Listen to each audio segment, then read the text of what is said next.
And we are back now with this week's weirdest encounter. 미국 NBA Top of the news in North Korea.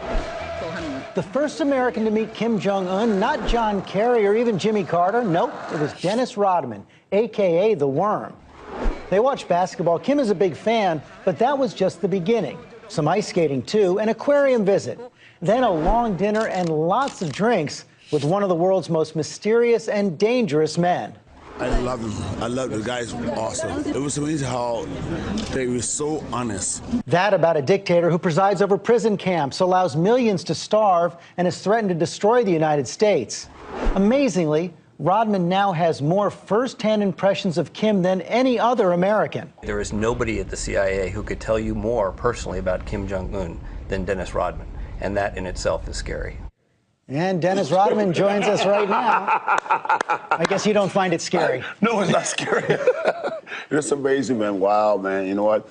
It was such a great experience. Me and my, I call him my son, Elkin King. We went there, man, and it wasn't supposed to be like that.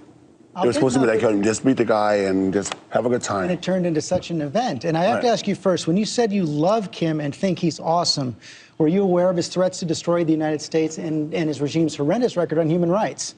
But one thing about that, you know what? I didn't look at all that right there. I understand what he's doing. I don't condone that. I hate the fact that he's doing that, but the fact of it is that, you know what? That's a human being, though. He let his guards down. He did one thing to me, been a friend. I didn't talk about that. I understand that. I understand that. Do you think you have a responsibility to ask him about it so that you don't be perceived as sort of propping up his regime, his cult of personality? Well, I think when you grow up in an environment, especially when your grandpa and your father, you know, one thing, the kid's only 28 years old. You called them great leaders. Do you really believe that? No, what I saw in that country, and I saw how people respect him and his family.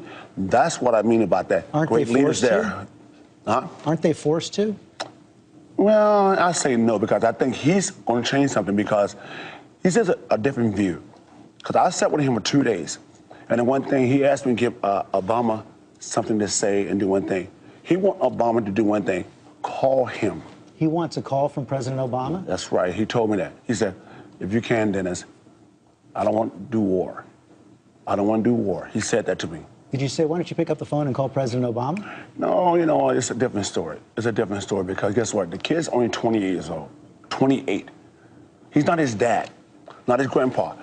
He's 28 years old. So you think he's different. What did he tell you about America, and what did you learn about him? Guess what? The one thing I said to him, I said, we talked about it, if you see the clips or whatever, he loves basketball. And I said the same thing I said, Obama loves basketball. Let's start there. Let's start there. If you see the quotes in the papers, he says that.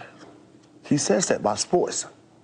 Both of you guys love basketball so much. So that's one tiny bit of common ground. Did you get any sense from him that he was looking to change the relationship with the United States? Well, one thing about him, one thing I noticed about him, he's very humble. He's very humble, man. As a kid, he's very humble. He's very strong as a man. He's very strong, but guess what? He don't want war. That's one thing he don't want. He said in the past that he would destroy the United States. Well, I just think that's coming from his father. I think as a young man, he don't want anything. What else does he know about the United States and President Obama, from what you could tell? Well, I can tell about him. He does one thing. He loves power.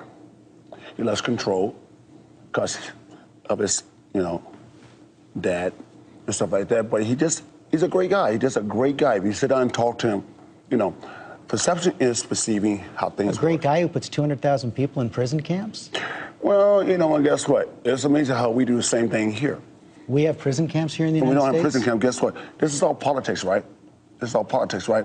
And the one thing, he don't want to do that. He don't want to do that. But you know what, dude? It's more like it. I'm not like a diplomat. I don't want to do that. But it sounds like you're apologizing for him. No, I'm not apologizing for him. I think the fact that, you know, he's a good guy to me. Guess what? He's my friend. Guess what? I don't condone what he does, but as far as a person to person, he's my friend. But as far as what he does, but he can deal with it. Someone who hypothetically is a murderer, who's your friend, is still a murderer. Well, you know what, dude, seriously, you know, guess what? Guess what? What I did was history. Was history, and guess what? It's just like we do over here in America, right?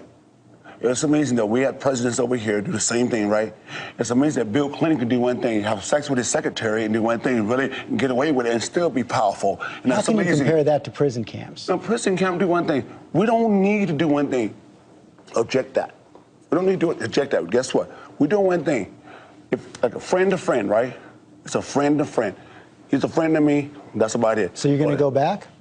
Yes, I am. I'm going to go back, do one thing, and find out more what's really going on. Find out more. Okay, next time you go back, you should bring this report from the Human Rights Watch with you and maybe ask him questions about that as well. You might learn a lot more, and it might press him as well. But thank you for coming on this morning and sharing your impressions. Either way, guess what, though? Here's the report. Guess what? Thank you for the report. Okay. Guess what? Don't hate me. Don't hate me. Guess what? Don't hate me. Guess what? Don't hate me. I want to get more on this now from Shane Smith, the co-founder of Vice Media, who traveled with Dennis Rodman to North Korea. So, Shane, I mean, I know you had some hope for basketball diplomacy. You've been to North Korea before. Are you concerned at all that this trip may end up propping up Kim Jong-un and giving him a propaganda coup?